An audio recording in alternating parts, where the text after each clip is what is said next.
ডিম আমাদের খাদ্য তালিকার এক অবিচ্ছেদ্য অংশ। ডিম ছোট বড় সবার প্রিয় খাবার। এর পুষ্টিগুণ সম্পর্কে সবারই কম বেশি জানা। আবার সহজলভ্য হওয়ার কারণে প্রতিদিনের খাবারে ডিম থাকেই। পুষ্টিগুণ ও সহজলভ্যতার কারণে অনেকে বেশি করে ডিম খেয়ে ফেলেন। আবার অনেকে ডায়েটের অংশ হিসেবেও বেশি ডিম খান।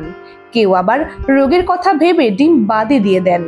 অতিরিক্ত কোনো কিছুই যেমন ভালো নয়, তেমনি একেবারে বাদ দেওয়ার কোনো মানে হয় না। ডিমের 2/3 সাদা অংশ আর 1/3 হচ্ছে হলুদ অংশ বা কুসুম। সাদা অংশে থাকে মূলত প্রোটিন, আর হলুদ অংশ বা কুসুমে থাকে ফ্যাট বা স্নেহ, প্রোটিন ও কোলেস্টেরল। বেশি ডিম খেলে, বিশেষ করে ডিমের কুসুম খেলে রক্তের কোলেস্টেরল বেড়ে যেতে পারে। রক্তের কোলেস্টেরল বেড়ে গেলে হার্টের অসুখ হওয়ার ঝুঁকি বেড়ে যায়। ডিমে কিছু ভালো ফ্যাটও থাকে, তবে স্যাচুরেটেড ফ্যাটও থাকে যা শরীরের জন্য ভালো নয়। এ কারণে হার্টের রোগীদের বা হাই কোলেস্টেরল আছে এরকম রোগীদের ডিমের কুসুম খাওয়ার ব্যাপারে সতর্কতা অবলম্বন করতে হবে। এমনকি ডায়াবেটিস ও কিডনি রোগীদের ক্ষেত্রে এ সতর্কতা প্রযোজ্য। অনেকে আবার ভাবেন ডিমের সাদা অংশে যেহেতু খুব ভালো প্রোটিন অ্যালবুমিন আছে, তাহলে বেশি করে খাওয়া যাবে। মাংসপেশি বাড়ানোর জন্য অনেকে একদিনে বেশ কয়েকটি ডিম খেয়ে ফেলেন।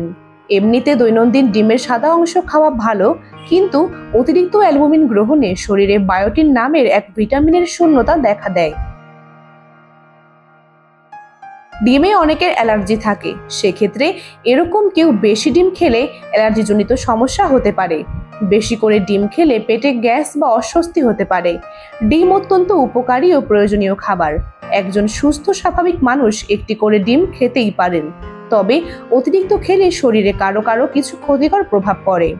এ কারণে প্রতিদিন একটির বেশি ডিম প্রয়োজন ছাড়া বা চিকিৎসকের পরামর্শ ছাড়া না খাওয়াই ভালো।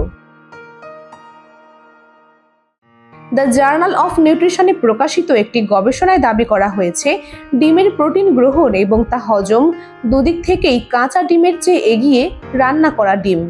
বেশ কিছু গবেষণায় দেখা গেছে, যাদের কিডনি ঠিক মতো কাজ করে না তাদের বেশি মাত্রায় ডিম খাওয়া একেবারেই উচিত নয়, কারণ শরীরে প্রোটিনের মাত্রা বাড়তে থাকলে কিডনির আরও ক্ষতি হওয়ার আশঙ্কা বেড়ে যায়। বয়স যদি কম থাকে তাহলে দিনে 2টি ডিম খাওয়া যেতে পারে, কিন্তু বয়স যদি 35-এর বেশি হয় তাহলে একটি ডিমের মধ্যেই সীমাবদ্ধ থাকতে হবে। এতে শরীর স্বাস্থ্য ভালো থাকবে। ডায়াবেটিস, হাইপারটেনশন ও কোলেস্টেরল থাকলেও দিনে একটি করে ডিম খেতে পারেন, তা না হলে স্বাস্থ্যের ক্ষতি হতে পারে। এজন্য দিনে কয়টি ডিম খাওয়া হয় সেটি খেয়াল রাখা জরুরি। আর কোনো সমস্যা হলে অবশ্যই চিকিৎসকের দ্বারস্থ হতে হবে।